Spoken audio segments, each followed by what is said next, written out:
Ok, hola, pues buenas tardes a todas, a todos. Vamos a comenzar con la ponencia de hoy. Mi nombre es Héctor Guillén y represento a Colectivo Q. Colectivo Q es un proyecto nacido de un apoyo que nos dio la Secretaría de Cultura de la Ciudad de México, que es Colectivos Culturales Comunitarios. Nosotros nos enfocamos en tres ramas específicas para ayudar a las diferentes manifestaciones culturales. Uno es el empoderamiento económico. Otras, como tal, esta serie de talleres, por ejemplo, en la que ahora tenemos un ponente muy especial, para dar a conocer diferentes manifestaciones culturales, sobre todo de pueblos indígenas. Y tres, también como la gran mayoría de nuestro colectivo está representado por cineastas, también damos un gran peso a enseñar a la gente de diferentes grupos y estratos a utilizar estos medios para difundir sus ideas, sus cosmogonías, todo lo relacionado con su cultura. Entonces, el día de hoy nos acompaña el maestro Héctor Senties. Y bueno, fíjense que él es licenciado en filosofía por la UNAM, también tiene una maestría en educación por la Universidad Marista de Querétaro y tiene más de 20 años de experiencia dando clases como docente desde secundaria, bachillerato y universidad. Entonces, la ponencia de hoy versa sobre la identidad y dinámica cultural en México por un modelo de democracia participativa. Y se hablará sobre la teoría del control cultural y la dinámica cultural, entre otras cuestiones. Entonces, por favor, maestro, ahora sí que la cámara y el micrófono son totalmente suyos. Entonces, adelante, por favor. Adelante, adelante. Bueno, es un gusto estar con ustedes. Gracias por la invitación, Héctor, para hablar sobre estos temas que son tan importantes para nuestro país. Obviamente, el objetivo central es demostrar que en estas alturas de nuestra historia y de nuestro proceso político es fundamental la democracia participativa, sobre todo porque México es un país pluriétnico y multicultural. A los grupos étnicos se les ha marginado y se les ha dejado en la orilla de la historia, con marginación política y económica y también cultural. Aquí lo extraordinario es de que son nuestras raíces, son nuestros ancestros, de ahí provenimos, es parte de nuestra identidad cultural. Sin embargo, aquí hay un síndrome muy grave que es el del desprecio hacia nuestras comunidades indígenas por todo un proceso de dominio cultural, ideológico, político, que en algunos les han llamado pues colonialismo intelectual o esta visión eurocéntrica, donde nosotros desconocemos nuestras propias raíces y con eso estamos negando nuestro futuro. La democracia implica necesariamente la participación de todos los ciudadanos. En el caso de México, nuestra sociedad está también integrada por los grupos étnicos. Es por eso que el objetivo de esta plática es demostrar que sin democracia participativa, donde los grupos étnicos tengan que participar, donde se les escuche su voz, no puede haber una verdadera democracia en nuestro país.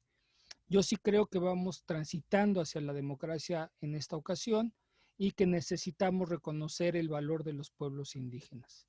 Entonces, para un poquito abordar o abordar esta problemática o esta temática sobre la necesidad de la participación de los grupos indígenas, me he dado a la tarea de trabajar el pensamiento de Guillermo Bonfil Batalla desde la óptica tanto de Luis Villoro como de Enrique Dussel para hacer ver la necesidad de tomarlos en cuenta, que de hecho ellos ya están participando activamente para empoderarse, se están empoderando en nuestro país para poder reclamar sus necesidades. Entonces voy a hacer uso de una presentación para poder irme dando a entender sobre los diferentes temas y momentos. La idea es que sea didáctica y que sea entendible. Al final de la exposición va a venir una sesión de preguntas moderadas por Héctor para pues darle respuestas. En la medida de mis posibilidades responderé y cuando realmente no pueda, pues los invitaré a investigar y a tratar de resolverlas, ¿no? En la medida de mis conocimientos les daré respuesta, pero entonces habría dos momentos, la exposición y posteriormente una ronda de preguntas. Entonces comenzamos con la exposición.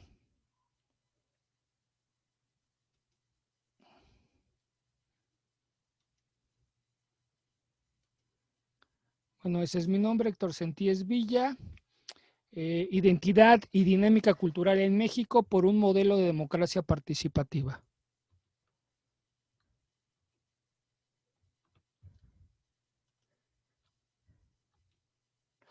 Bueno, el contenido de mi plática va a ser sobre la identidad. ¿Qué es la identidad? La teoría del control cultural de Guillermo Bonfil Batalla, es la persona que aparece en la foto. Su teoría del control cultural, lo que es la dinámica cultural, por qué es importante la democracia participativa, en qué consiste y por qué es necesaria si México es un país pluriétnico y multicultural. Para comenzar, ¿qué es la identidad? La identidad tiene que ver con quién soy yo, quiénes somos nosotros como mexicanos. Y para entender este tema de la identidad es importante distinguirla, según Bonfil Batalla, para ver los problemas étnicos, en lo que es una etnia, lo que es un pueblo, lo que es una nación, una raza y una sociedad. Para no confundirlos, porque puede darse a confusión y entonces no tener claro qué es una etnia, qué es un pueblo, qué es una nación, qué es la raza y la sociedad. Bueno, para comenzar, una etnia es un conjunto de personas que tienen un origen común, hasta racial, pero que también comparten una serie de rasgos culturales similares. Hay un antepasado común, una mítica de la que participan, o sea, un origen del mundo, una cosmovisión, y además se sienten diferentes a otros. Ellos se saben, por ejemplo, no sé, nahuas o mayas o otomís o ñañús, y diferentes a otros pueblos porque ven diferencias, ven necesidades, culturas, tradiciones diferentes. En cambio, un pueblo puede estar integrado por muchas etnias, por muchas comunidades. Entonces, un pueblo es algo más genérico. Pueden compartir un espacio geográfico, pero culturalmente tener visiones distintas. Pero es un pueblo, hasta geográficamente se puede delimitar, ¿no? Lo que son los pueblos. En cambio, una nación puede ser un conjunto de pueblos o hasta de etnias, pero el rasgo común es que comparten una forma de gobierno. Y esto es lo más importante. Toda nación tiene una forma de gobierno, un territorio y una población. Ahora, la población puede estar conformada por muchas etnias y muchos pueblos. Es el caso de México. México es una gran nación conformada por muchas etnias o una gran diversidad de pueblos. En cambio, la connotación de raza hace referencia a rasgos biológicos diferenciados, ya sea el color, el tipo de pelo, el tamaño, la complexión, cómo es la nariz, cómo es la boca, solo que esto ha dado pie a lo que son prácticas de discriminación racial, a que unos tratan mal a otros por rasgos fisiológicos. Claro que esta cuestión es en todo falsa porque solo hay un género humano, solo hay una especie humana. Y lo que esto lo demuestra es el hecho de que cualquier persona puede este, hacer familia con cualquier persona del mundo, ¿no? O sea, un, un africano puede tener familia con una noruega o un japonés puede hacer familia con uno del Congo belga y tener familia. En ese sentido, es una sola raza. Hay diferencias culturales, pero hay algo común en todos los pueblos, que es el hecho de que hablamos. Si un niño lo tomamos de la región maya y lo llevamos a Canadá, en donde hablan francés, ese niño va a aprender francés. Si realmente hubiera diferencias culturales o de inteligencia, pues un niño no podría aprender la lengua y la tradición y la cultura de otros pueblos, lo que no ocurre así. O sea, esta diferencia de razas es artificial y del todo falsa, ¿no? Pero se ha hecho. Bueno, entonces, esa es otra connotación, la raza. Y la sociedad es mucho más, un término muy amplio, donde podemos integrar a diferentes razas, pueblos, etnias o hasta naciones, ¿no? La sociedad humana, la humanidad en general como una gran sociedad, ¿no? El ser humano como una comunidad global que está acumulando conocimientos e información y es la sociedad. Pero eso es demasiado genérico. Entonces nos vamos a centrar en el tema de la etnia, ¿no? Un conjunto de personas con un antepasado común, regularmente de la misma raza o de las mismas características raciales, que se sienten distintos con respecto de otras etnias o de otros pueblos por tradiciones, por costumbres, por una cosmovisión diferente. De aquí pasamos al siguiente punto, que son los problemas étnicos. Los problemas étnicos, según Bonfil Batalla, tienen una triple dimensión, que es el grupo, la cultura y la identidad. Es decir, que nosotros, por ejemplo, en el tema de la identidad, hay una identidad individual y una colectiva. Nos sentimos mexicanos porque hablamos español, porque nos han contado una historia nacional desde la conquista, la independencia, la revolución y ahora pues esta idea de la cuarta transformación o lo que estamos viviendo. Hay una historia común, eso nos genera una identidad colectiva. De ahí también se soporta la identidad individual. Cada quien tiene como un proyecto de vida personal. Bueno, eso mismo pasa en las etnias. Solo que aquí la visión cultural es grupal, ¿no? Es una cultura que tiene una cosmovisión, una visión del mundo, tradiciones, formas de comer, de organizarse, ¿no? Y eso forma grupos humanos. Estos grupos humanos, por desgracia, en el caso de los grupos étnicos, han sido marginados, despreciados, minimizados, ocultados, ¿no? Desde la conquista ha habido un proceso de ocultamiento de estas tradiciones culturales, ¿no? Hasta se les ha negado su estatus de civilización. Se ha dicho que España vino y trajo la civilización, en este caso a la Nueva España, a lo que fue el Imperio Azteca. Eh, lo que es del todo falso, porque según las civilizaciones originarias, tenemos o participamos de una de estas áreas civilizatorias originarias que es la área de Mesoamérica. En Europa la civilización se da hasta que llegan los griegos y los romanos. Ellos ya son una civilización posterior a las civilizaciones originarias. Es decir, en México tenemos una civilización originaria. Aquí había antes civilización que en España. Entonces esta idea de que nos trajeron la civilización es producto pues de un dominio cultural y político, ¿no? De minimizar lo que había aquí. Aquí no había cultura, eran salvajes, trajeron la civilización. Esto es falso. Aquí ya había civilización más antigua que en la propia España. Ahora, esto de la civilización tampoco es algo que nos tenemos que sentirnos superiores, porque una cultura, que son grupos no necesariamente con civilización, pueden tener un mejor desarrollo personal y hasta social que las llamadas civilizaciones.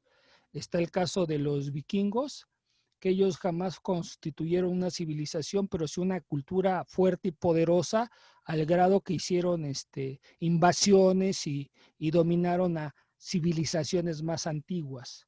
Entonces, nada más hay que distinguir entre civilización y cultura. Una civilización es una sociedad con Estado altamente organizada y una cultura pues no logra construir un Estado, no logra hacer ciudades. La ciudad es la manifestación de esta organización más compleja llamada Estado. Pues entonces aquí en Mesoamérica había civilizaciones, solo que con la llegada de los españoles hubo un sojuzgamiento y un dominio tal que se borró la identidad cultural de los pueblos.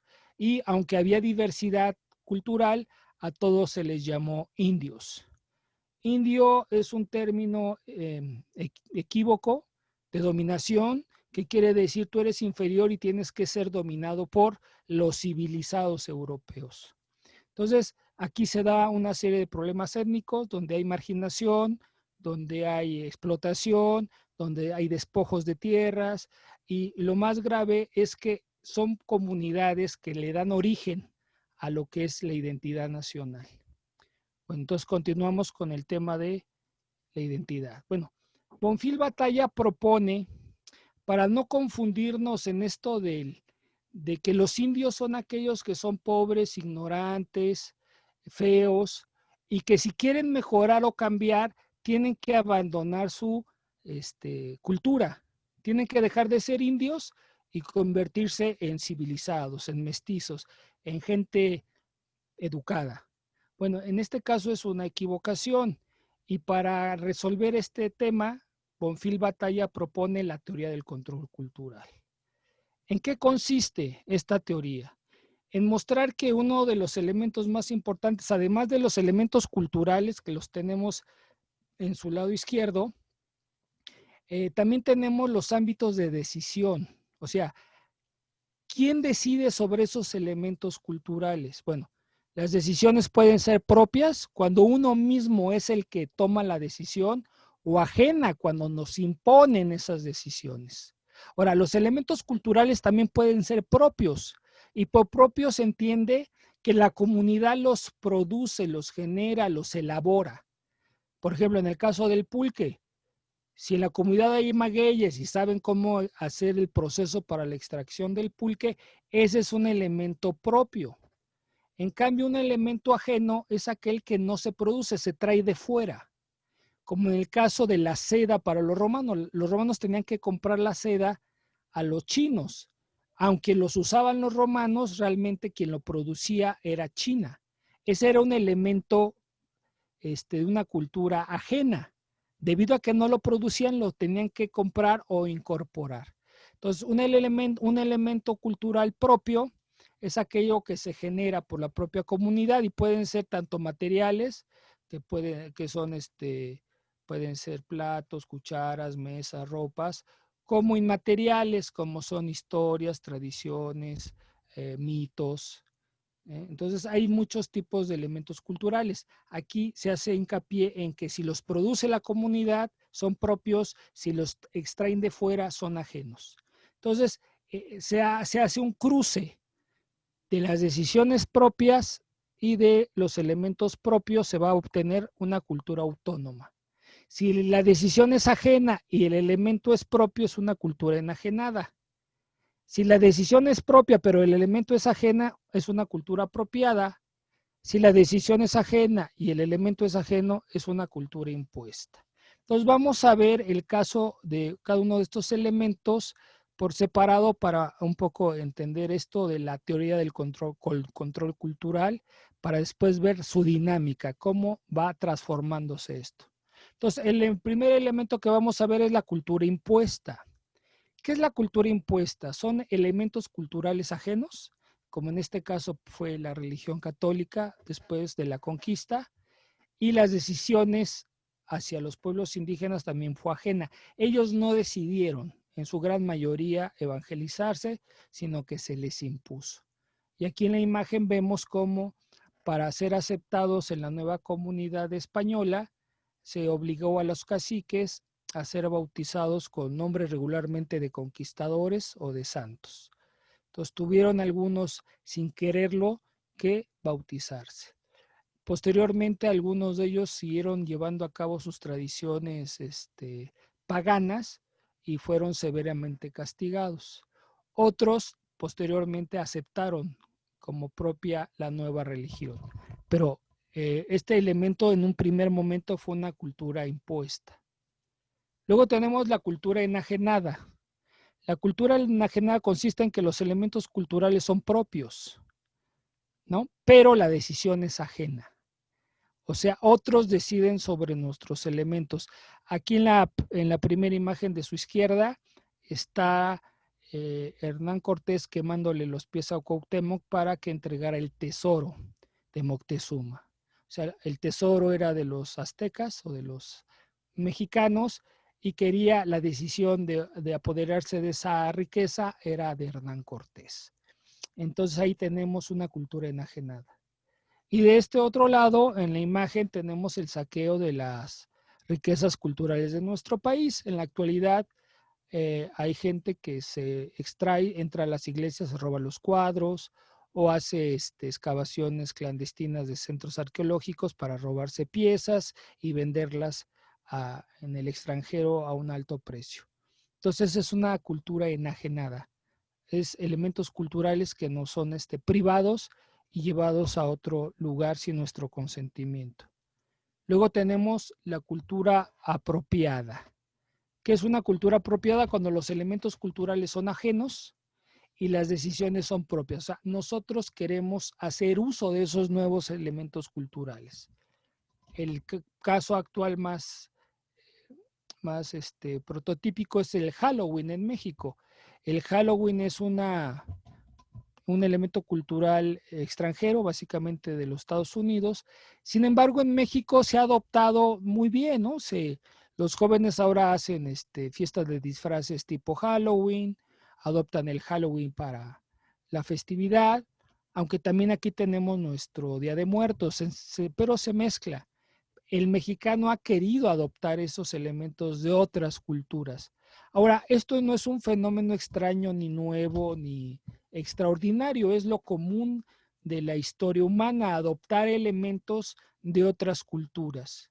Por ejemplo, el tabaco es de Centroamérica y del Caribe, sin embargo, los ingleses lo adoptaron como propio, entonces se llevaron el tabaco, fuman pipas, fuman tabaco en Europa y ninguno de ellos se siente indígena o se siente de las culturas aborígenes americanas. Sin embargo, esa práctica es de acá. Ellos lo adoptan como propio. Igual tomar el té, que es muy inglés, realmente es producto de su colonialismo en Asia. Tomar el té era más bien de la India, de China. Sin embargo, los ingleses, al apoderarse de esos países o de esas regiones culturales, adoptaron la tradición de tomar el té. Y ahora es muy inglés, ¿no? Es muy inglés tomar el té cuando es una apropiación de otras culturas. Del otro lado tenemos la yunta de bueyes, ya tan común en México, pero en un primer momento esa yunta de bueyes no era de las tradiciones autóctonas en México. El buey o la vaca vienen de Europa y la yunta también. Sin embargo, se apropió ya esa forma de sembrar de muchos campesinos en nuestro país, al grado que se piensa pues, que ya es propia, ¿no? Es algo que producen y generan los propios indígenas, pues ya cruzan sus propios animales y las utilizan como yunta de bueyes, pero repito, eso no es algo propio de Mesoamérica, eso ya es una parte de lo que es la cultura apropiada. Y como eso podemos poner cientos de casos en el mundo. El hecho de que en Estados Unidos coman hamburguesas o pizzas, pues no es de Estados Unidos, es de Europa. Los tallarines no son italianos, son de China y así. Pero al apropiárselos y hacerlo suyo, se convierte en una cultura apropiada. No es parte de lo que después va a ser la dinámica cultural. Luego tendríamos la cultura autónoma. ¿Qué es la cultura autónoma? Cuando los elementos culturales son propios y cuando las decisiones son propias. Es decir, cuando nosotros tenemos una gran tradición como el Día de Muertos, que tiene cientos o miles de años existiendo en México, y lo seguimos generando y nuestra decisión es seguir teniendo esta práctica, estamos hablando de una cultura autónoma. La danza, en este caso, hay una mezcla, un sincretismo entre danzas indígenas y danzas españolas y ya tenemos las danzas tradicionales mexicanas que ya es producto del sincretismo, pero ya son tan nuestras que ya son propias. Del otro lado tenemos tanto los nacimientos como las pastorelas.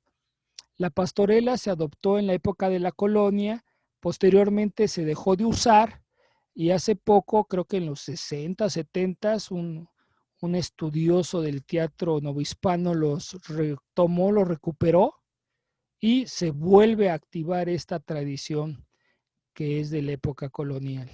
Entonces, también del pasado, del propio pasado, se pueden reactivar elementos culturales.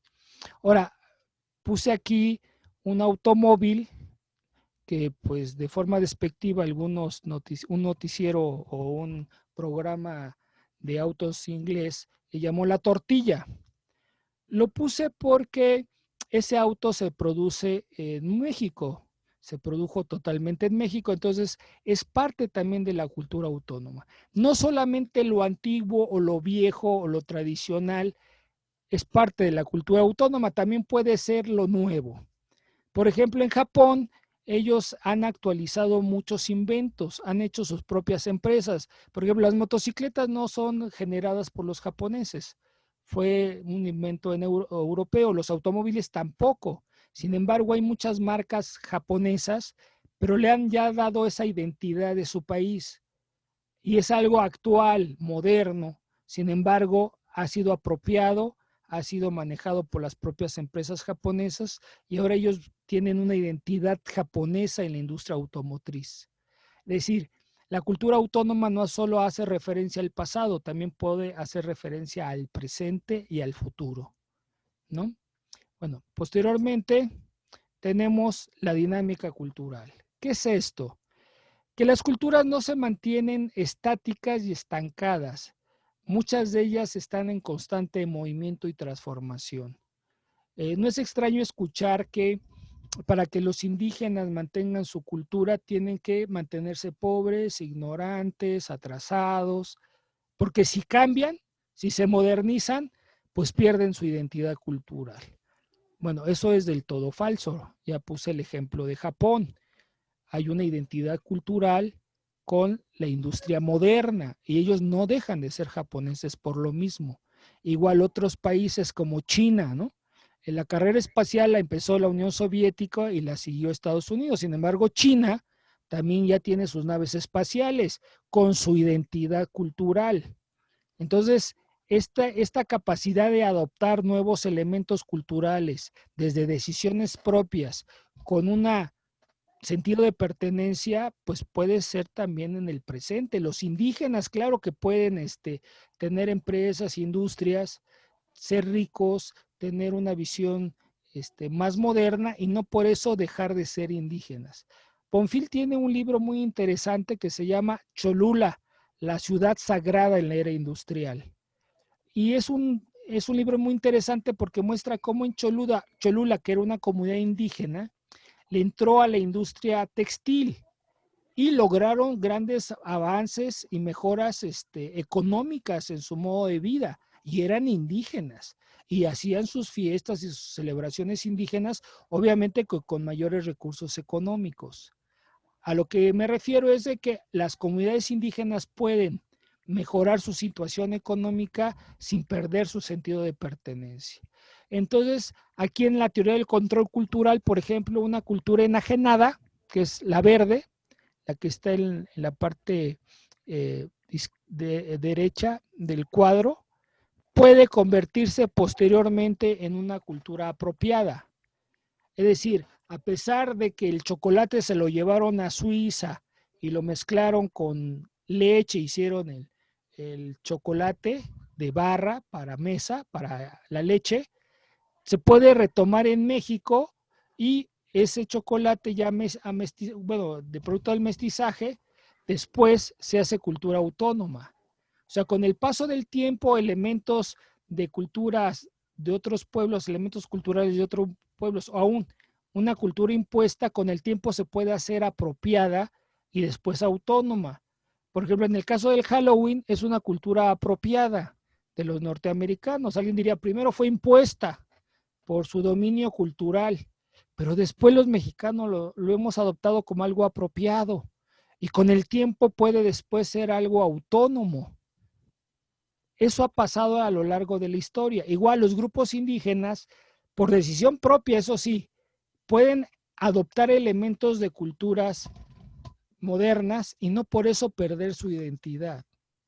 Ellos pueden ingresar o incorporarse al desarrollo industrial de nuestro país, al desarrollo tecnológico o comercial, sin perder su identidad como lo han hecho tantos otros pueblos. Ciertamente también se puede correr el riesgo de al incorporar nuevos elementos culturales se pierde el sentido de identidad y de pertenencia. ¿Eso quién lo va a decidir? Pues cada pueblo. También puede luchar por mantener su identidad cultural.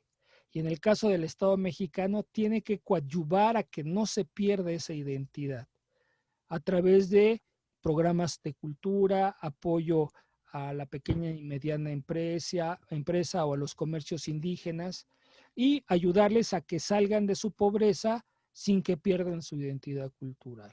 Entonces, la dinámica cultural consiste en que este cuadro de la cultura enajenada, impuesta, propiedad y autónoma, en el tiempo se está moviendo. Lo que anteriormente pudo haber sido o enajenado, después se convierte en autónomo. Bien, ahora, un elemento muy importante para que las comunidades indígenas se integren a la vida nacional tiene que ver con la democracia. Entonces, ¿cómo vemos la democracia? En este caso, les pongo este cuadro que son los tipos de democracia. Tenemos la democracia de los antiguos y la democracia de los modernos. Las de los antiguos estamos hablando básicamente Grecia, ¿no? Los griegos. Era una democracia universal donde todos los ciudadanos participaban y directa. No había representantes. Ellos iban al ágora y participaban. Levantaban la mano y asumían la responsabilidad de lo que se estaba decidiendo. Porque ellos eran, si decidían ir a la guerra, ellos eran los que iban a la guerra. Si decidían construir un templo, ellos lo construían. Si decidían lo que sea, ellos directamente asumían la responsabilidad. En cambio, de este otro lado tenemos la democracia de los modernos, que ya no es universal, ya no todos participan. Es una democracia limitada. ¿Por qué? Perdón, aquí estoy en un error. La democracia de los griegos es limitada, perdón. ¿Por qué es limitada? Porque solo los ciudadanos que eran los hombres libres participaban. Aquí hay una equivocación. La democracia de los modernos es la que es universal. La de los griegos es limitada porque solo los ciudadanos libres participaban. Y era directa porque ellos directamente asumían la responsabilidad. Las mujeres no podían participar, los esclavos no podían participar. Para participar tenías que ser un ciudadano que podía defender a la polis. Tenías que participar en el ejército para defender. Los esclavos, no había legiones de esclavos para defender a la polis. Ellos se quedaban en la polis cuando había guerras y los ciudadanos eran los que tenían que luchar, pero eran los que tomaban las decisiones. En cambio, perdón, la democracia moderna es una democracia universal. Todos participan, todos van y votan. Anteriormente solo los hombres podían votar. Ahora los que pueden votar son también las mujeres. La única restricción es la edad. En nuestro país solo los menores de 18 años no pueden votar. Los que son mayores de 18 sí pueden votar. En ese sentido es una democracia universal. Todos participan. En la democracia griega solo los hombres libres participaban.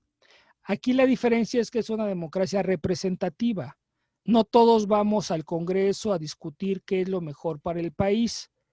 Elegimos a un representante que son diputados, que son senadores o aún el propio presidente de la República. Esa democracia la llevan a cabo en Estados Unidos, en Inglaterra o en México.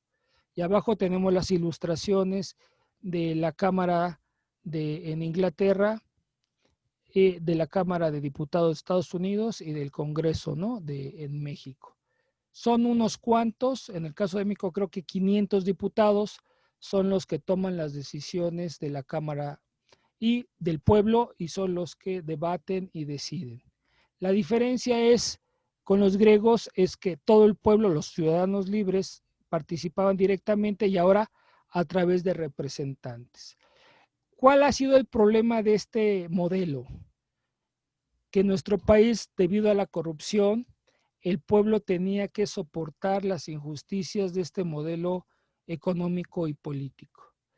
Y también en el mundo se puso en crisis, está puesta en crisis esta democracia representativa y se ha buscado formas de la democracia participativa. ¿Cuáles son estas formas de democracia participativa? Aquí las tenemos. Esta nueva modalidad de la democracia moderna, que es la democracia participativa, por ejemplo, el plebiscito, ¿no? Tomarle la opinión al pueblo, o el referéndum, o la encuesta, o la consulta, o aún las asambleas comunitarias de los pueblos indígenas, es una forma de democracia participativa. Y se trata, y se ha ido incorporando a las tomas de decisiones de nuestro país. Esto hace que sea más activa la vida política en México, por ejemplo. Estamos transitando, ¿no? Ahora con las consultas, las encuestas, los referéndums, que todos participemos, que todos estemos activos. En el caso de México, como también tenemos pueblos indígenas, ellos también deben de ser consultados, ellos también deben de participar, ellos también pueden tomar decisiones, también se les tiene que tomar en cuenta. Y a veces no es bajo la gracia del Estado. Ahora, por ejemplo, con el Tren Maya, los zapatistas se han movilizado y han dicho que no están de acuerdo y se les tiene que tomar en cuenta. Si el pueblo no participa, no hay democracia. Que eso ha sido también una contradicción en nuestro país. Han querido, desde el siglo XIX, hacer una democracia sin las comunidades indígenas, sin el pueblo, cuando la democracia es el poder del pueblo. Entonces, si México es un país pluriétnico y multicultural, necesariamente tiene que haber democracia participativa, en donde los grupos indígenas tienen necesariamente que participar. A veces no se les toma en cuenta, pero ellos, a través de sus actividades, de su acción, se hacen escuchar. Y es un proceso que en México va generándose, ¿no?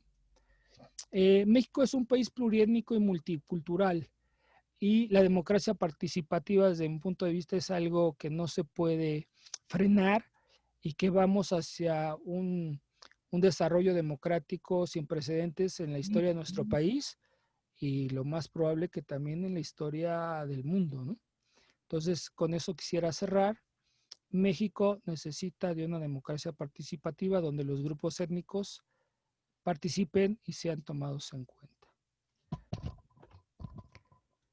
Esto sería todo. Vendría una sesión de preguntas, dudas, cuestionamientos. Le paso la palabra al compañero Héctor para que Sí, bueno, oyen esta parte. hola de vuelta. Para la gente que se conectó, bueno, yo soy Héctor Guillén, soy el representante de Colectivo Q. Bueno, por favor, necesitamos, ahora sí que es un super expositor. Por favor, sáquenle jugo, hagan sus preguntas. También podríamos andar un poco más en el tema, pero antes, por favor, pues les queremos pedir un favor.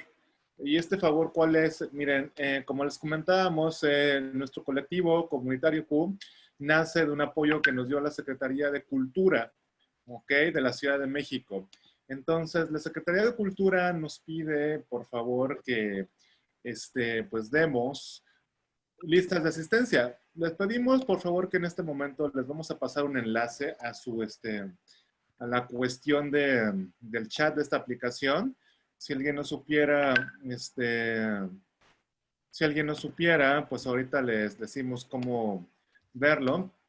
Pero a ver, ayúdenos por favor a llenar esta lista de asistencia para que podamos seguir trabajando, ¿no? Entonces, a ver, les voy a pasar aquí en el chat de la aplicación. Si alguien no sabe, puede hablar, puede hablar.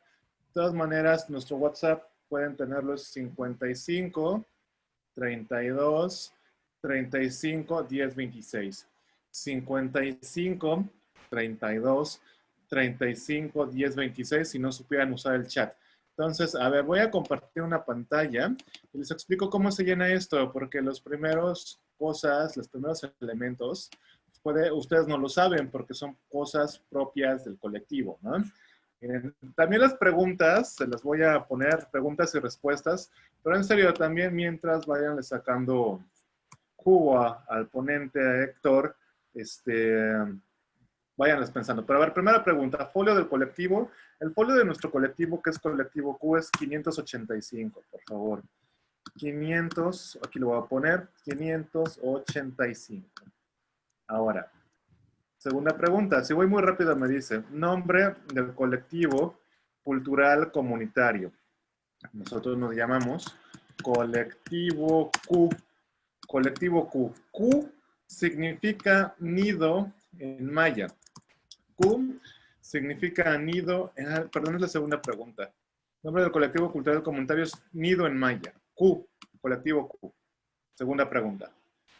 Ahora, en la tercera varía un poco. Varía. Nombre del colectivo cultural comunitario es incubadora comunitaria Q. Incubadora comunitaria Q.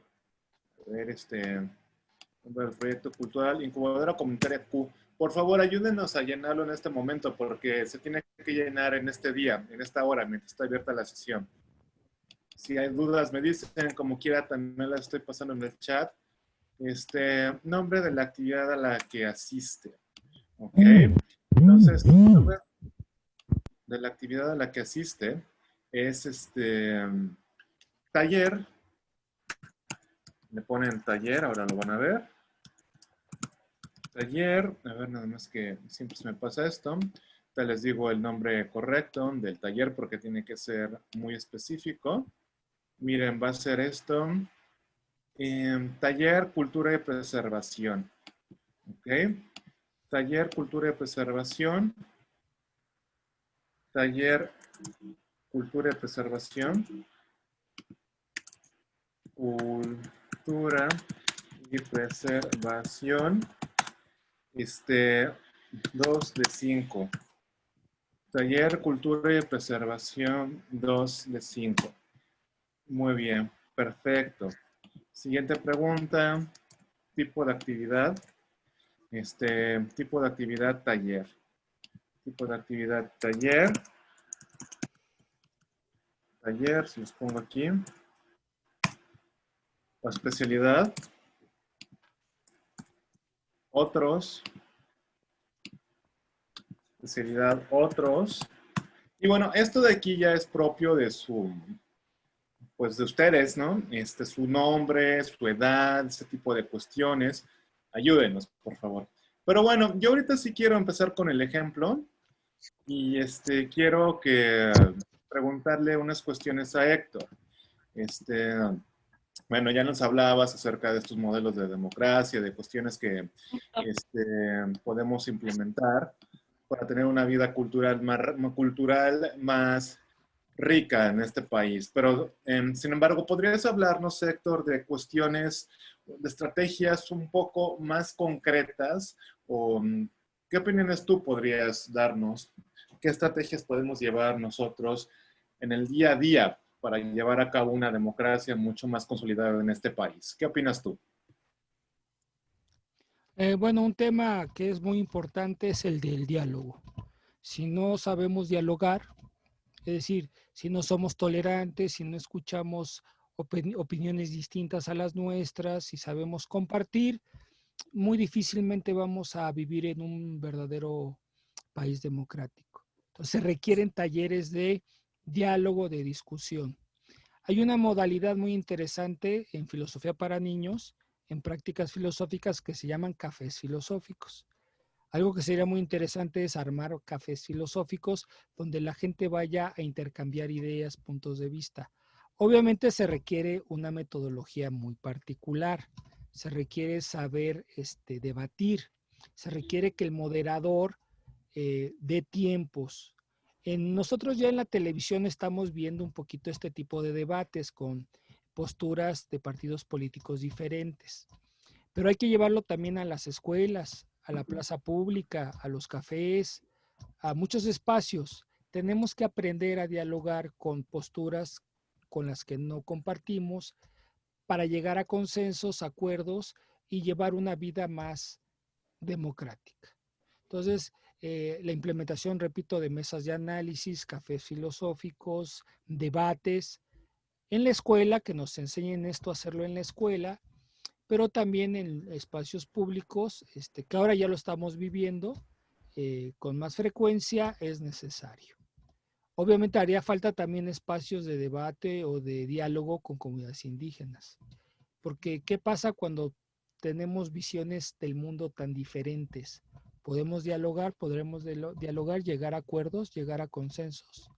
Eso sería interesante. Yo jamás he dialogado, debatido con comunidades indígenas, quizá con indígenas sí, pero no con comunidades. El gobierno lo hace, pues los obligaron en el levantamiento zapatista del 94. Hubo los acuerdos de San Andrés. Fue producto de un diálogo forzado y obligado, que al final el gobierno no cumplió sus acuerdos, pero bueno, fue un esfuerzo interesante. Entonces, es algo que se puede hacer.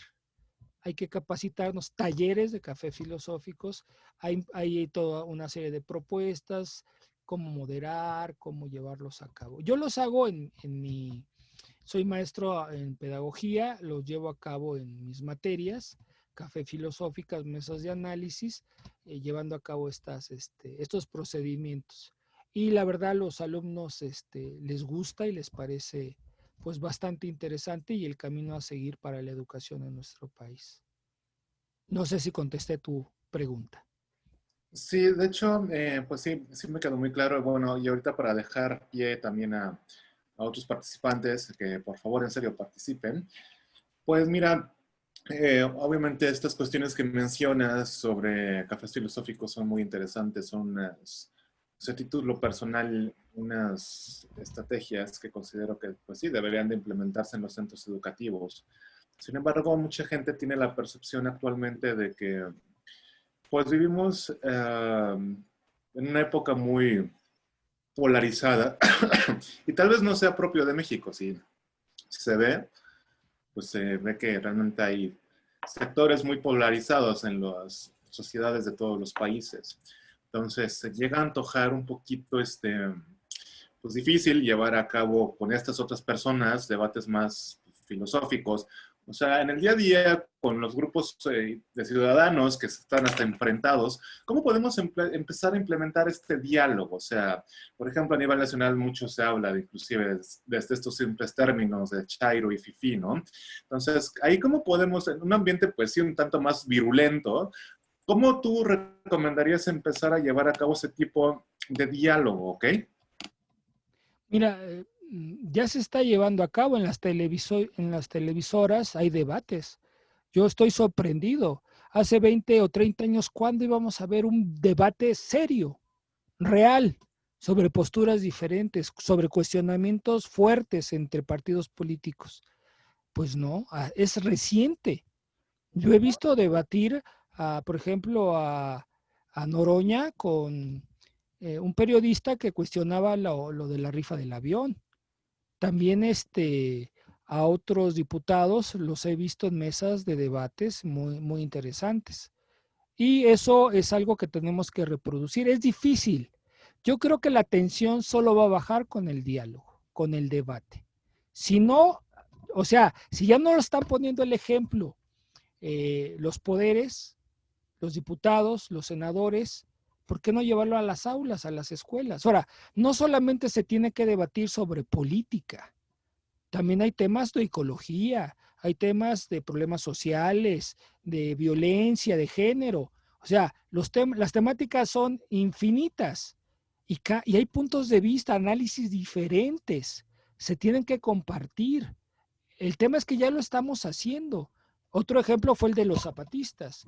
Fue un ejercicio bien interesante y sin embargo, pues no hubo acuerdos, aunque bueno, no se respetaron del todo, pero ya está habiendo, o sea, eso ya está ocurriendo en nuestro país. Más bien habría que subirse al tren y generar más espacios de análisis, diálogo, formarnos más en ese tipo de actividades para que México realmente acceda a la democracia. Y la democracia participativa implica que la gente participe, ¿no? Ahorita está la firma al juicio de los expresidentes. Alguien puede decir, no, es que no es constitucional, no va a funcionar, pero la gente se está formando y está participando, aunque sea con su firma. No estamos hablando de algo que no está ocurriendo, ya está ocurriendo. Ahora, cada espacio, pues si somos docentes, generarlo en nuestro espacio. Si somos comunicadores, generarlo en nuestro espacio de comunicación. No, yo no estoy proponiendo cómo hacerle para que ocurra, es que ya está ocurriendo. Más bien habría que ver cómo subirse y seguir participando en esta dinámica tan fuerte que se está viviendo en nuestro país. Hay que documentarse. Ya tenemos la maravilla del Internet, pues bajar un artículo sobre cómo elaborar un café filosófico, cómo llevar a cabo un debate. Por ejemplo, también en las carreras de derecho en las universidades ya hay encuentros de debates.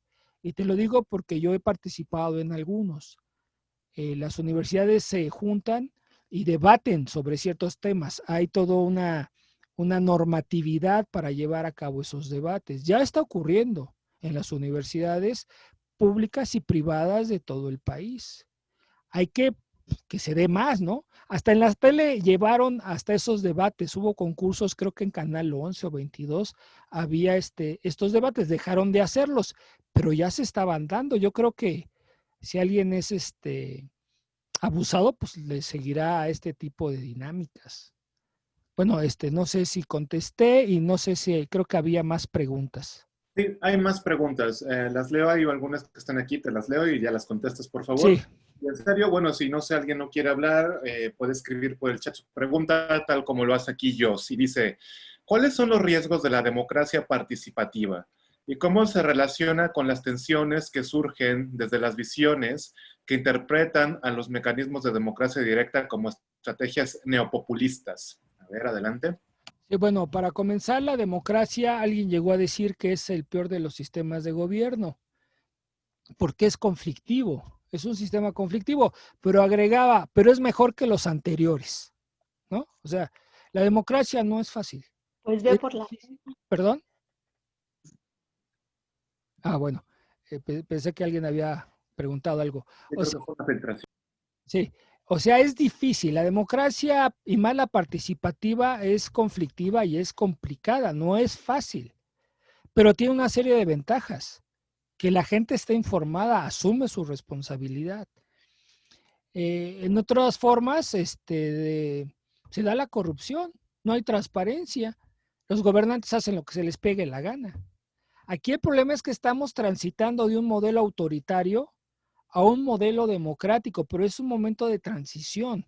O sea, yo sí considero o coincido con John Ackerman que lo que nos manejaron como transición a la democracia fue una farsa. Eso no fue transición a la democracia. Fue la transición del gobierno de un partido único a un gobierno que se rotaban el poder entre dos partidos, que fue el PRI y el PAN, pero de forma autoritaria y corrupta. Ahorita estamos viviendo la verdadera transición. Bueno, va a ser transición si nuestro punto de llegada van a ser una vida más democrática, más participativa, más transparente. Pero estamos en el tránsito. O sea, seguimos teniendo un sistema político autoritario porque nuestra constitución es presidencialista. Ya Pablo González Casanova en su libro La democracia en México mostraba que, bueno, la constitución dice que es democrática, pero su estructura es autoritaria, es presidencialista. Entonces, ¿cuándo vamos a lograr llegar a la democracia? Cuando hay un nuevo constituyente y pasemos de un modelo presidencialista a un modelo parlamentario o de debate público, donde el presidente no sea la voz más autorizada del poder en este país. Pero venimos de allá provenimos. Entonces, estamos transitando, transitando a una democracia. Y digo estamos porque hay la posibilidad que generemos modelos, ya lo dijeron ahí, populistas. Pero es que venimos también del populismo. O sea, pensar que el gobierno de Andrés Manuel es populista y los anteriores eran bien democráticos, no es cierto, eran también populistas, daban televisiones, compraban las elecciones, eso es populismo. Ahora intenta hacer un populismo más legal, más honesto, pero repito, hasta que dejemos de tener una constitución presidencialista y tengamos una constitución parlamentaria, ya podremos decir, México ya logró, pero estamos en ese camino.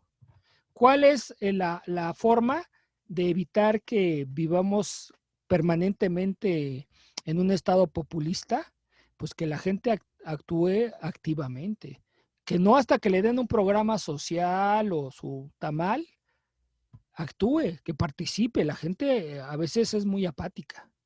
Sin embargo, actualmente está participando y participando y es una costumbre que empieza a generarse en nuestro país. Entonces, si logramos dejar de dar ayudas sociales por todo, pero eso es inevitable porque destrozaron este país, el neoliberalismo destrozó para los de abajo el país. Los de arriba estaban, no sabes, maravillados, pero los de abajo, por eso fue el castigo, por eso fue el voto para Andrés Manuel. Ahora, si los otros partidos de oposición no convocan a la gente, no las hacen participar y dejan que solo Morena o quien sea, sean los que eh, lleven a la gente, pues obviamente que el modelo populista se va a quedar, pero eso también es responsabilidad de la oposición, que no está haciendo bien su trabajo, no está convocando a la gente, quieren seguir usando a la gente. Eso no es, y si no hay vigilancia, si no hay reclamos, si no hay crítica, los que actualmente están en el poder y ven que comprando a la gente pueden perpetuarse y los otros no hacen nada, pues ahí estamos estancados. Pero hay una sección de la población muy activa. Ahora, el hecho de que haya partidos, pues es inevitable, esa es la democracia. Si alguien me dice, no, es que están los de Frena, pues yo no estoy de acuerdo con los de Frena, pero ellos tienen su derecho de manifestarse y de expresarse. Y sería un error decir, no, que ellos no se expresen. Ah, caray, eso sería autoritarismo, totalitarismo. Las minorías también tienen derecho de expresión. Si no, vamos camino al fascismo, que es un poquito lo que por donde nos estaba llevando el PAN. Ahora, pues hay la posibilidad de una democracia más participativa. ¿Cómo hacemos que eso quede? Participando, que los grupos de oposición también participen, convoquen a la gente, hagan análisis, hagan debates, debatan con pues, sus oponentes y se le dé vida democrática como está ocurriendo, ¿eh? Yo sí estoy viendo que está ocurriendo en nuestro país. Entonces, esta idea de que estamos viendo la dictadura, ah, caray, pues, y antes vivíamos la democracia. No, o sea, estamos en una transición, en un tránsito. Si hay peligros, la democracia siempre tendrá peligros de la demagogia y de gobiernos que acaben beneficiando a un sector oligárquico que al pueblo. Pero solo si el pueblo participa, vigila, actúa, se va a evitar. Eso obviamente implica educarnos en la democracia, tanto de forma formal en las escuelas como en la vida política, como en los medios masivos de comunicación, como en las redes sociales, como en todos los espacios públicos. Entonces, no, ya triunfamos, no hemos triunfado. Tenemos mucho trabajo para hacer que la democracia participativa triunfe. Todavía no hay loas de victoria. Todavía tenemos mucho trabajo y peligros que hagan retroceder lo poco que llevamos avanzado, que es de mucho tiempo, ¿eh? También creo que estos 30 años que sí hubo fraude, sí hubo manejo indebido del INE, pero a pesar de eso no hubo dictaduras, no hubo como en Centro y Sudamérica, ¿no? Gorilatos, militares gobernando. El tránsito ha sido penoso y lento, pero ahí la llevamos, ahí la llevamos. Sería todo, no sé, es otra pregunta. Sí, hay otras preguntas. Bueno, la que sigue, de Heréndira. Bueno, ella empieza comentando lo siguiente. Alguna vez tuve un profesor de ascendencia indígena quien no hablaba la lengua de sus padres. Él comentaba que se le debía respetar si ellos ya no querían usar la lengua de sus ancestros. ¿Cuál es el papel que debe de tener el gobierno o nosotros como sociedad si es decisión de ellos ya no preservar ese elemento cultural? Argumentaba que eso no lo hacía menos indígena que los hablantes de esos idiomas. Sí, es un proceso que se llama etnocidio. O sea, está la violencia cultural del México imaginario, como diría Bonfil, del sistema cultural mestizo, que la gente prefiere, los indígenas prefieren dejar de hablar su lengua también porque pierden oportunidades económicas, sociales, educativas. pero ahí estamos hablando de un Estado que ha sido, no ha hecho nada, ¿no? Se ha mantenido al margen. Obviamente estoy siendo un poco injusto porque el Estado ha hecho esfuerzos, ya hay libros escritos en lenguas indígenas, hay concursos de poesía indígena, se les está dando espacios también en los medios, hay gente que está promoviendo las culturas indígenas, hace falta más, o sea, no creo que sea suficiente, pero sí, es una decisión propia. Si yo decido raparme y hacerme este conchero o no sé, de algún grupo dark, pues es una decisión personal. Tiene que haber la libertad. En la democracia tiene que haber la libertad para que tú decidas lo que quieras o lo que más te convenga, siempre y cuando no dañes a terceros. Ahora, los indígenas tienen derecho de abandonar sus lenguas y sus tradiciones, pues sí, pero hay que analizar por qué lo están haciendo. Lo están haciendo por una violencia simbólica y cultural que viene desde las sociedades mestizas como del Estado. ¿Cómo se evita? Pues que el Estado participe, que el Estado les dé oportunidades, que el Estado haga acción afirmativa, ¿no? O sea, esto que hace el gobierno, si se les da pensión a los ancianos de 65, si eres indígena, a los 68, si eres indígena, a los 65. Eso está bien porque han sido marginados durante cientos de años. Se les tiene que dar un mayor apoyo. ¿Por qué? Porque es nuestra raíz cultural. Somos hermanos. Ahora sí que son nuestros hermanos mayores. ¿Por qué no se les va a dar un apoyo adicional o extra si han sido saqueados o bajados? Ellos participaron también en la revolución y a veces obtuvieron migajas. Es el momento de que la revolución les haga justicia, pero eso implica una toma de conciencia de la gente en el poder. Eso implica que el ciudadano común o de a pie también cobre conciencia, ¿no? No estamos hablando de otra raza, de otra etnia, de otra cultura, no estamos hablando de los vikingos o de otro grupo étnico, estamos hablando del grupo donde provenimos. Si revisamos nuestros árboles genealógicos, el 80% de los mexicanos tiene una tatarabuela, una abuela, una bisabuela indígena. Eso a veces espanta a la gente o le molesta. Pues ya hay que cambiar de rollo mental. Es nuestra raíz, son nuestros hermanos mayores, tenemos que apoyarlos. Ahora, si alguien decide no por una historia personal cambiar, también tenemos que respetar eso, pero de entrada, las funciones públicas del Estado, los programas sociales, tienen que reducir las brechas de injusticia y de desigualdad hacia los indígenas. Pero también está la decisión personal, o sea, también tenemos que respetar la libre autodeterminación de cada quien. Otra pregunta, no sé si contesté o Sí, falta. mira, aquí Ángel Morales, él quiere, a ver, dame un momento. Ángel Morales, él quiere decir una pregunta. A ver, adelante, Ángel, dila, por Adelante. favor. Sí, ¿qué tal? Buenas tardes. Se escucha bien, ¿verdad? Muy Sí. bien. Ok, muchas gracias. Antes que nada, gracias por la oportunidad. Doctor, doctor Sentíes, muchas gracias. Héctor Guillén también, muchas gracias.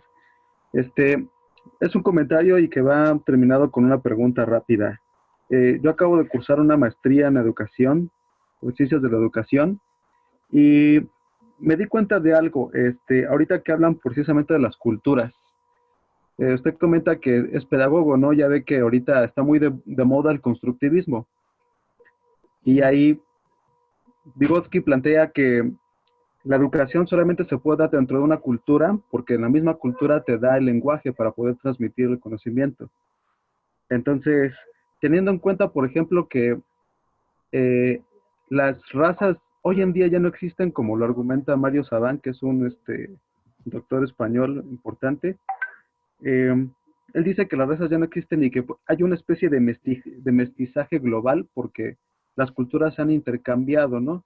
Y sobre todo por este aspecto de la enseñanza o de la educación. Entonces aquí en México hemos tenido contacto con muchas culturas. La autóctona, como se plantea, la indígena, la europea en el caso de los españoles, también llegaron los chinos, también llegaron los negros, pero también llegaron los judíos en distintas épocas, y con ellos se fue dando todo un conglomerado, ¿no? Entonces, en un intento de tesis de tema que yo propuse, fue esta cuestión de poder percibir o de poder determinar qué tipo de pensamiento permeaba hoy en la época actual en las escuelas, por ejemplo, a nivel superior, dado que pues en una cultura hay una forma de enseñanza, hay una cosmogonía, hay una forma de ver incluso la sociedad y una forma de ver, de poder transmitir ese conocimiento, ¿no? Entonces, todo el mundo, incluido México, está occidentalizado ya actualmente. Entonces, y parte de eso lo heredó la cuestión helenista, ¿ok? Que por ahí también se fusionó con el cristianismo y con el judaísmo en sí. Entonces, usted en base a lo que ha observado y estudiado, ¿qué tipo de tendencias podemos tener nosotros en el aspecto educativo? Porque el aspecto educativo también lleva a tener ciertos tipos de esquemas de pensamiento y también ciertas conductas, ¿no? Y una de esas conductas es precisamente la parte de la intolerancia, ¿no? El racismo y el elitismo, de no poder tolerar ni aceptar al que es diferente de mí. No sé si me di a entender con todo este comentario. Sí, de hecho, este es un tema bastante complejo. Por ejemplo, tocaste el tema del racismo. En México hay racismo, pero no como en Estados Unidos. O sea, sí hay grupos negros por el aislamiento que tuvieron ciertos esclavos que se escapaban de las haciendas y se metían a la selva, a la montaña y para que no los encontraran. Entonces, sí hay comunidades negras en nuestro país, pero bajo esa característica, porque los negros que convivieron en las ciudades, pues no hay barrios negros por el mestizaje. Los negros se mezclaron con los indígenas y con los españoles o sea, nuestra cultura es una cultura de castas y esa visión de castas persiste. Y lo que vivimos, yo creo, es una discriminación étnica, ¿no? Más que un racismo a la norteamericana, porque ese es un grave problema que tiene nuestro sistema educativo, es eurocéntrico y pro norteamericano, pro europeo. Son Sí, pocos los pedagogos que piensan los problemas nacionales desde lo que es México. Entonces ahí tenemos otro problema. Ya Duce lo decía, hacemos cambios de reforma educativa, pero no cambiamos los contenidos eurocéntricos que así es. enseñamos. Tenemos que generar, ¿Quiere que vea papelito? ah, tenemos que generar contenidos, cuya visión sea desde aquí, no copia de lo norteamericano. Por ejemplo, es que hay racismo en México. Bueno, el racismo se da en estos casos de los negros que se aislaron, porque una vez que entran en contacto se mezclan, ¿no? No es el racismo como en Estados Unidos. Lo que sí tenemos, repito, es una discriminación étnica. Y la expresión es indio, ¿no? Naco, porque viene de Totonaca, ¿no? Y pues la grosería es pinche indio, pinche india. Ujú. ¿Y quién lo dice? A veces lo dice gente que tiene rasgos indígenas, ¿no? Entonces, oyes que alguien con rasgos indígenas le dice, oh, porque viste bien o económicamente está mejor, ay, mira ese pinche indio. Entonces tú dices, ah, caray, pues yo no lo veo europeo, ¿no? O rubio, yo lo veo también indígena. ¿De dónde? Pero esa es una cuestión de discriminación étnica que tenemos en nuestro país. Y como no logramos conceptualizar el problema, entonces decimos, no, es que en México no hay racismo. No, no hay racismo, pero sí hay discriminación étnica. Y también hay racismo porque hay gente que sí discrimina a los negros, ¿no? Entonces, o pone en un alto rango a los de origen francés, norteamericano, italiano, ¿no? O español. Ese es un problema que tenemos, cultural. Y la escuela tendría que estar combatiendo esas visiones discriminatorias que se viven en nuestro país, que son muy diferentes a lo que se vive el bullying norteamericano, ¿no? Porque yo he visto mucha gente que trabaja el bullying en México, copiando lo de Estados Unidos, pues generan estudios pues yo creo absurdos, ¿no? Nuestras problemáticas son bien diferentes. Entonces, ¿desde dónde empezar a pensar los temas de la educación en nuestro país? Pues ya lo había comentado, desde lo que se llama filosofía para niños, prácticas filosóficas, centradas en el diálogo. O sea, no hay mejor forma de aprender que dialogando, que comentando.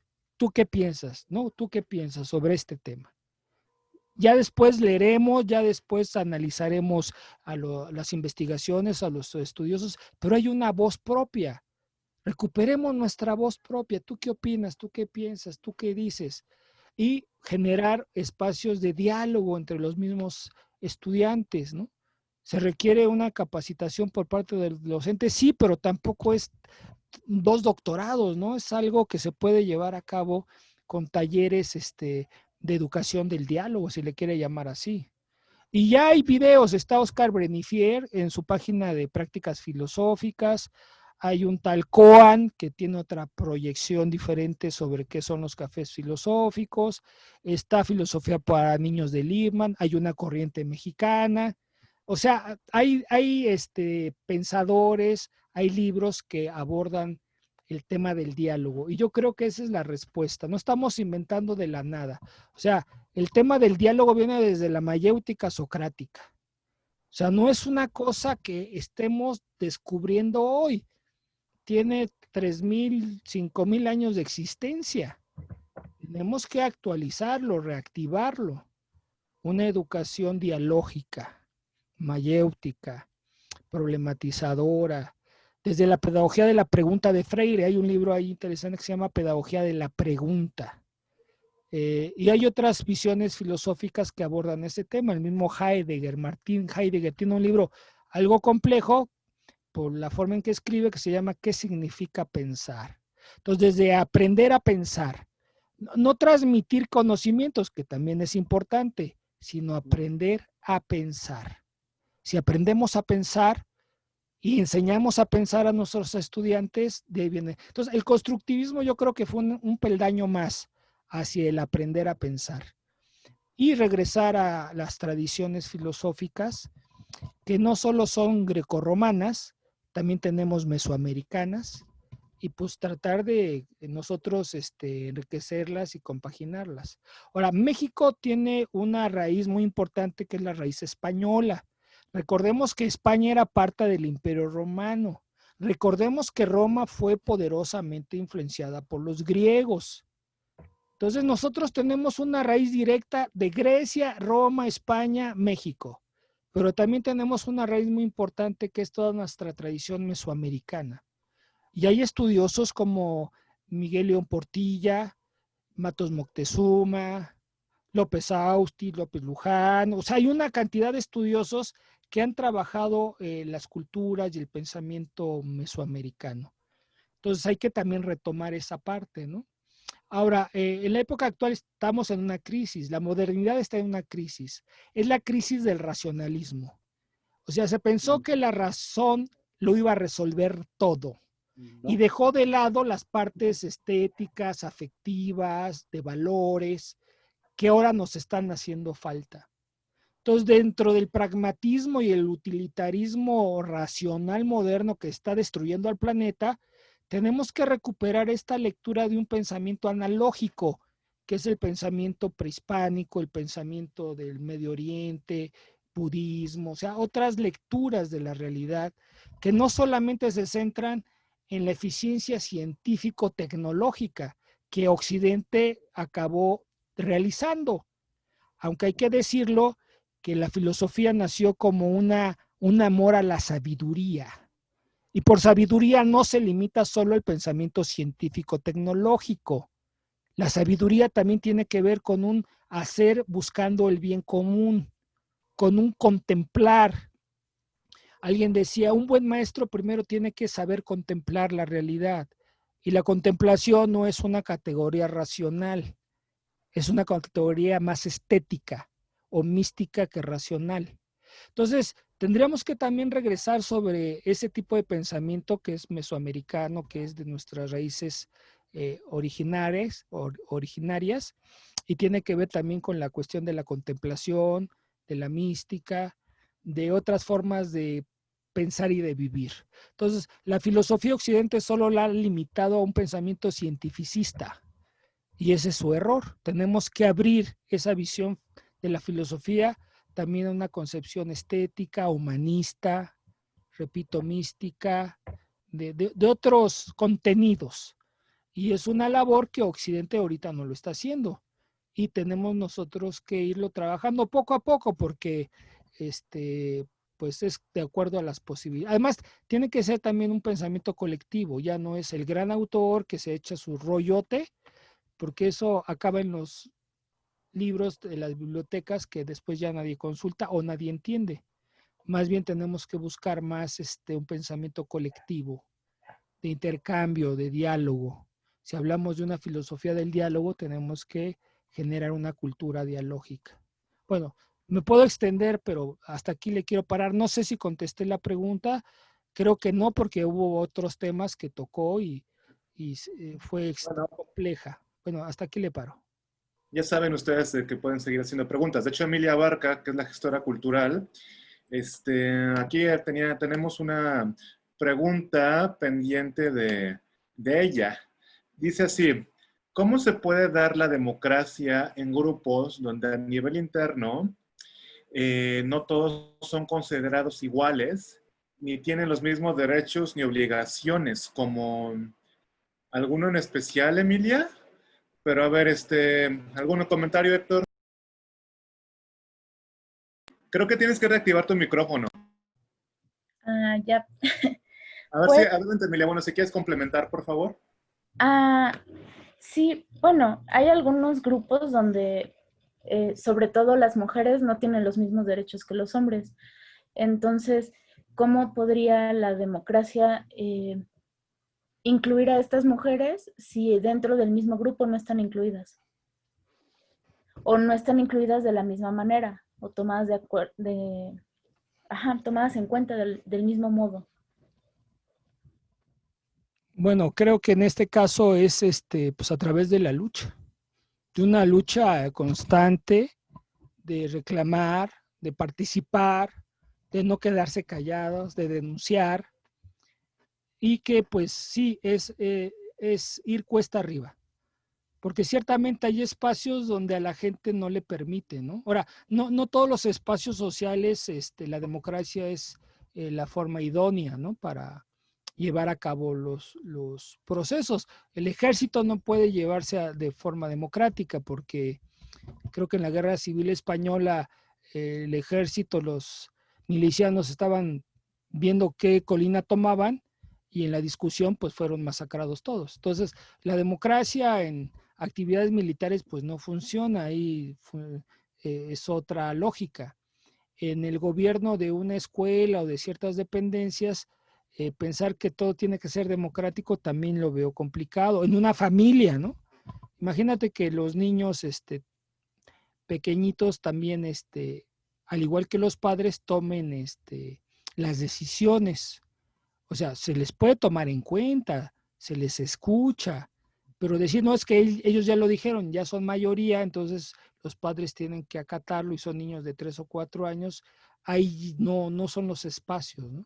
Pero sí hay espacios donde sí podrían participar, donde más bien la idea es escuchar, es dialogar. Entonces, más que hablar de la democracia, estaríamos hablando de una cultura del diálogo. En el caso de una pareja, hombre-mujer, pues se tiene que fomentar la cultura del diálogo. Y si las mujeres no son tomadas en cuenta, híjole, es complicado, pero tienen que luchar. Pero eso también le pasa a los hombres. Por ejemplo, en muchos sindicatos o en trabajos donde ni siquiera hay sindicatos, a los trabajadores no se les toma en cuenta, aunque sean hombres. Se tiene que dar una lucha, ¿no? Entonces, las mujeres sí la traen de perder en ciertos espacios, han abierto otros, pero sí es algo que todavía está cuesta arriba y pues solo es tomando conciencia, empoderándose, generando estrategias de lucha de corto, mediano y largo plazo. A veces no se puede en la primera ganar y triunfar, se requiere un proceso a veces de décadas para ir logrando ir tomando cosas, logros, y poco a poco ir haciendo pues el triunfo. Pero sí hay que generar, primero, tener conciencia de qué es lo que se quiere, ¿no? Y luego generar una estrategia a corto, mediano y largo plazo y luchar sobre ese camino. Ahí sí pensaría en un toma de conciencia, un empoderamiento que lo van haciendo conforme se va luchando, y pues sí, trabajar cuesta arriba. Las mujeres no lo tienen fácil, pero bueno, yo creo que lo que vale aquí la pena es que han tomado conciencia o has tomado conciencia y hay un proyecto de lucha.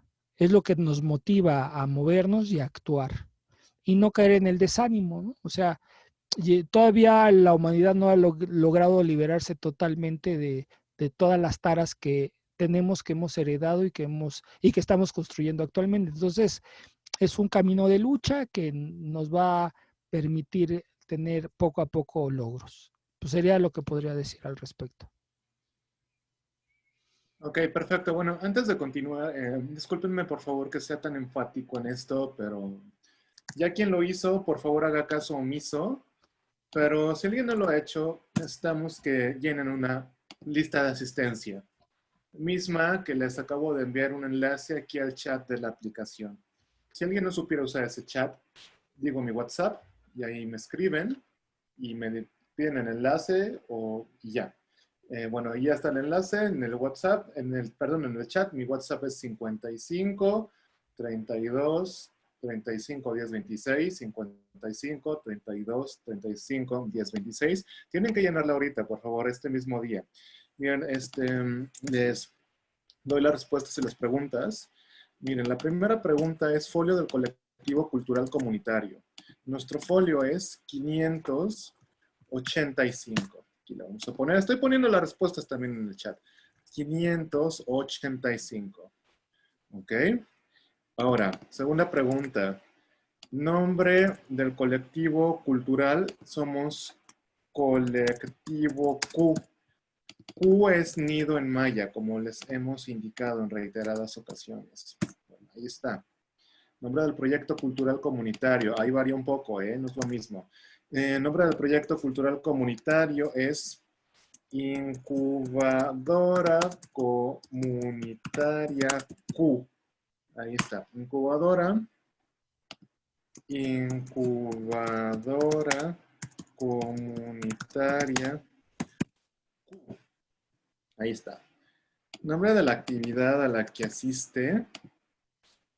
Nombre de la actividad a la que asiste. Bueno, siempre se me van los nombres concretos, pero ahorita se los digo, es esto. Taller Cultura y Preservación. Ahorita se los pongo aquí. Taller Cultura y Preservación. Taller Cultura y Preservación. 2 de 5. Taller Cultura y Preservación, 2 de 5. Taller Cultura y Preservación, 2 de 5. Tipo de actividad. Tipo de actividad. Taller. Taller. Especialidad. Otros.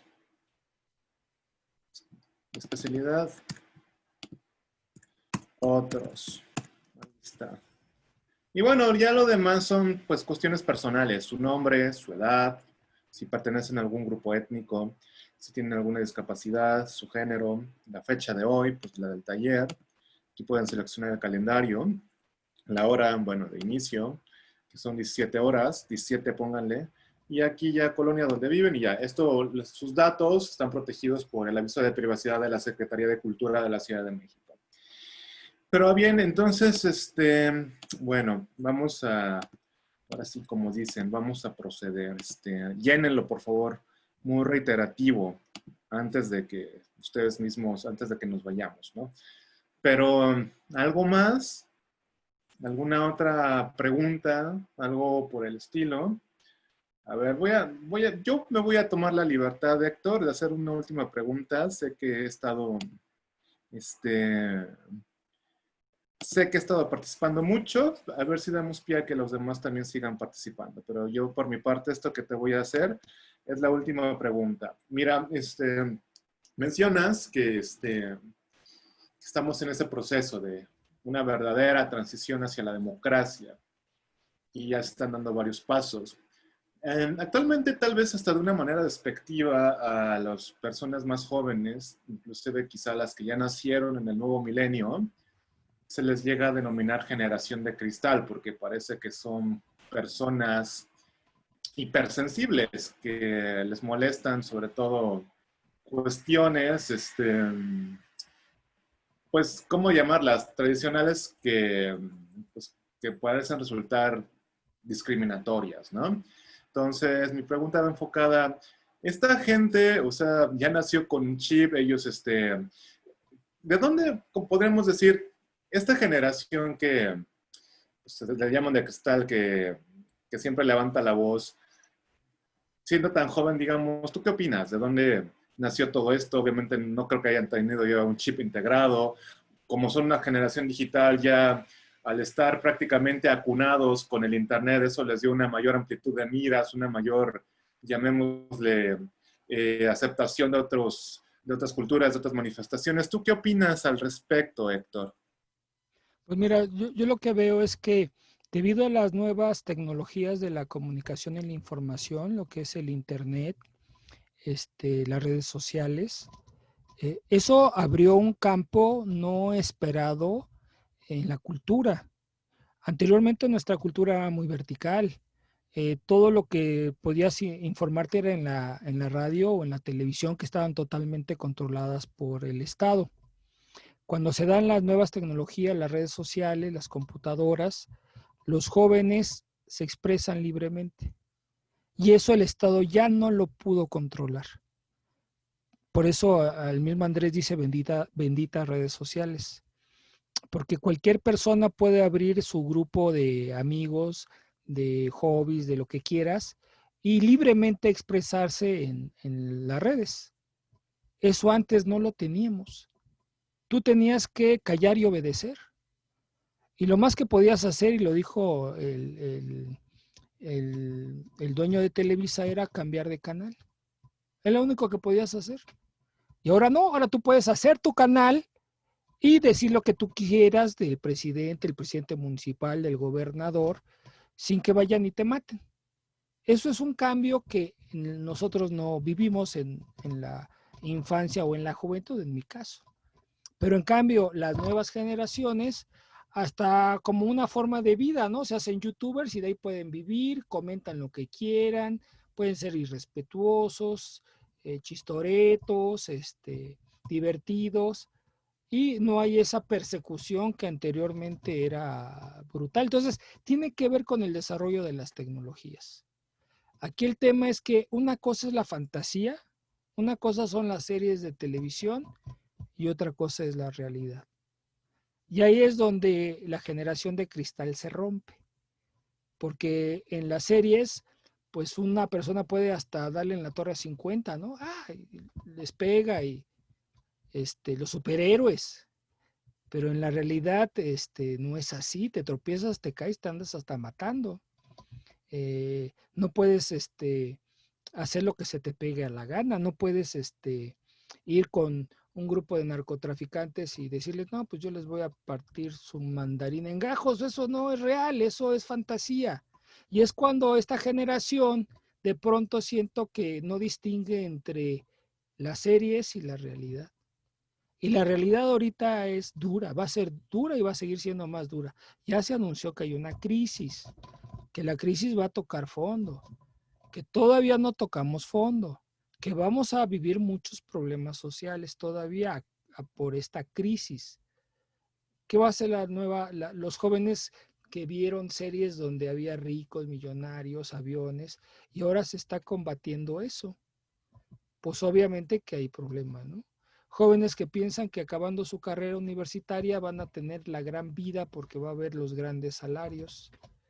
Híjole, pues, bueno, a no ser que fueras narco o hijo de algún político del PRIAN, pues podías lograrlo, pero ahorita pues ya se puso difícil y una situación complicada. Entonces sí hay una barrera entre la ficción y la realidad. Y es producto de las nuevas tecnologías, que repito, trajo su parte buena porque nos permitió ser más críticos, más libres, más autónomos.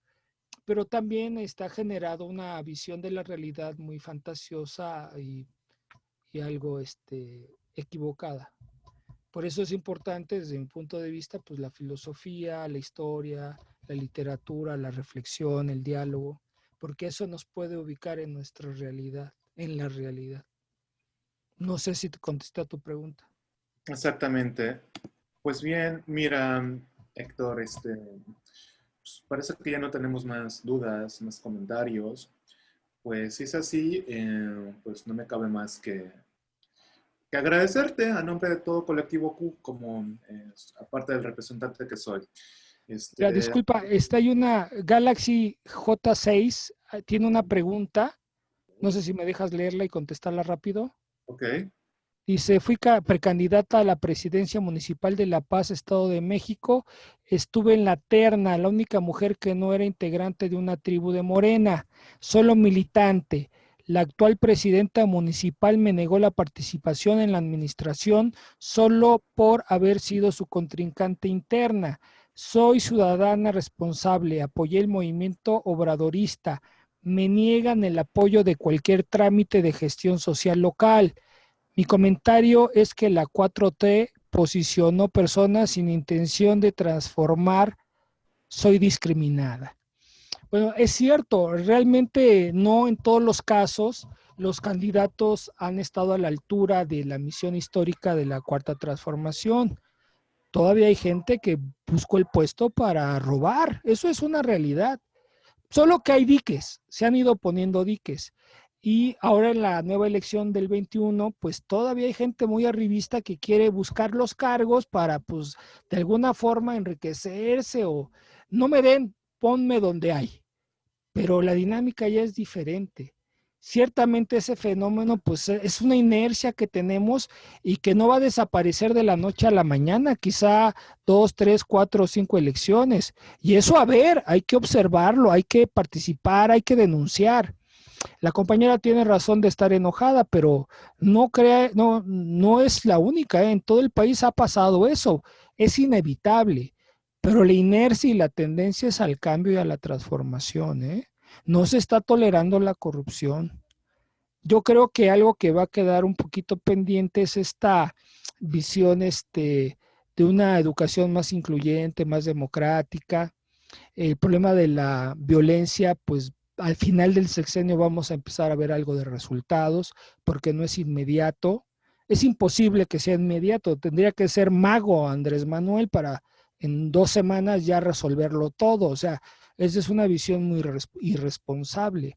Son procesos que llevaron años, décadas, que se construyeron y van a llevar igual algunos sexenios para combatirlos. Quien piense de otra forma es irresponsable, demagogo y mentiroso.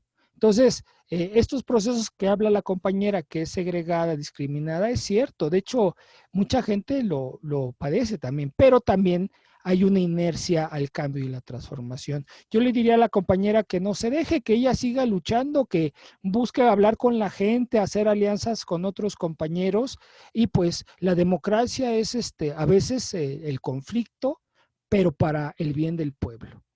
Pues eso sería el último comentario. Y gracias. Gracias a todos por haber estado y haber escuchado. Gracias.